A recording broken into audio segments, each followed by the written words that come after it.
जय श्री राधे, जय श्री सीताराम। परम पूज्य श्री भाई जी, या हम कह सकते हैं पूज्य हनुमान प्रसाद पोद्दार जी का किस प्रकार से जन्म हुआ, कहाँ हुआ, किन परिस्थितियों में हुआ, आज मैं आपको श्री भाई जी एक अलौकिक विभूति के नाम से पुस्तक है, उसमें से बताने जा रहा हूँ। आप सभी ध्यान से श्रवण करें। श्री भीमराज जी के कोई संतान ना होने से राम कौर देवी चिंतित रहने लगीं। उनका विश्वास साधु संतों में अधिक था। शिलांग में ऐसी सुविधाएं ना होने से वे पति की अनुमति लेकर एक नौकर के साथ अकेली रतनगढ़ चली आईं। उस समय इतनी लंबी यात्रा सहज नहीं थी। यह इनके अद्भुत साहस का परिचायक है। उन दिनों रतनगढ़ में नाथ योगियों में शायद श्री लक्ष्मीनाथ जी, श्री मोतीनाथ जी, श्री मंगलनाथ जी, श्री बखननाथ जी आदि प्रमुख थे। राम कौर देवी की सेवा के कारण वे इन पर कृपा भाव रखते थे। राम कौर देवी ने नाथ जी से अपनी चिंता की बात कही। नाथ जी प्रसन्न थे। उन्होंने एक दिन वरदान रूप में कह दिया कि आज से 1 वर्ष के अंदर आपके एक सर्वगुण संपन्न पौत्र होगा। वह बहुत ही सुशील, विद्वान और भगवत भक्त होगा। जन्म के समय उसके ये चिन्ह होंगे: मस्तक पर श्री का निशान, कंधों पर केश और दाहिनी जंघा पर काले तिल का निशान, तथा वह साधारण बालकों के समान जन्म के समय रुदन नहीं करेगा।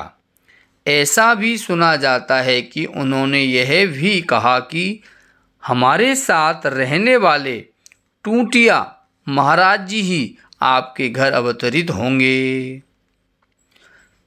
नाथ जी के कृपापूर्ण वचन सुनकर रामकौर देवी का हृदय प्रफुल्लित हो गया और पुत्र होने में उनके मन में कोई संदेह नहीं रहा। इसी समय एक घटना और घटी। रामकौर देवी निम्बार्क संप्रदाय के रतनगढ़ निवासी बाबा मेहरदास जी महाराज की शिष्या थीं।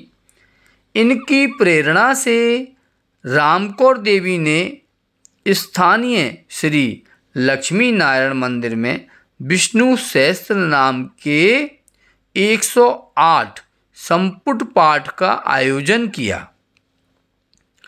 3 अन्य ब्राह्मण और चौथे स्वयं बाबा मेहरदास जी उस अनुष्ठान को करने में लग गए।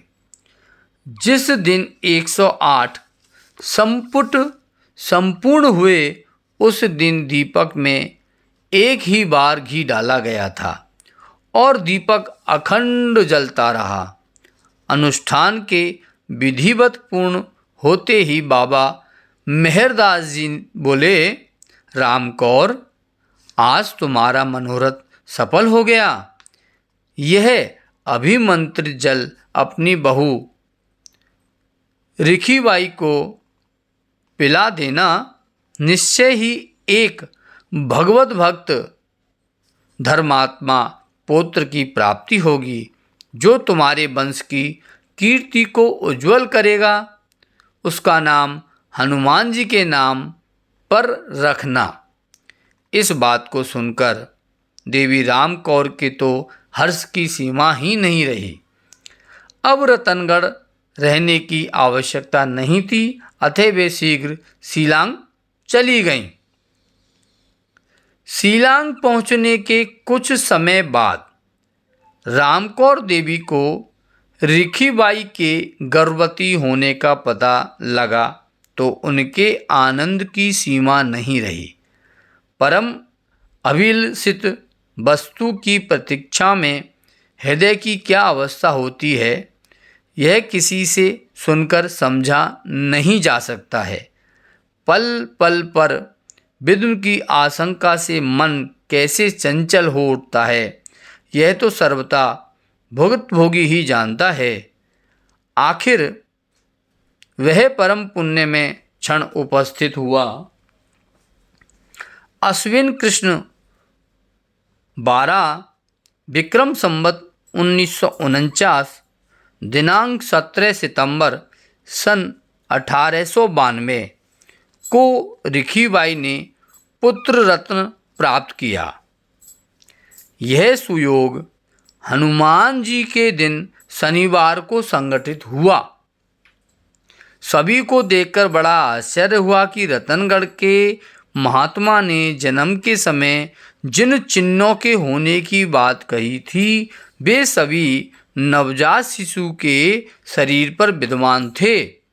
रामकौर देवी ने अपनी निष्ठा के अनुसार अपने इष्ट देव का कृपा प्रसाद मानकर बालक का नाम हनुमान प्रसाद रखा। इसी प्रकार हमने पूज्य श्री भाई जी का जन्म की पूर्ण जानकारी प्राप्त करी। जय जय श्री राधे श्याम।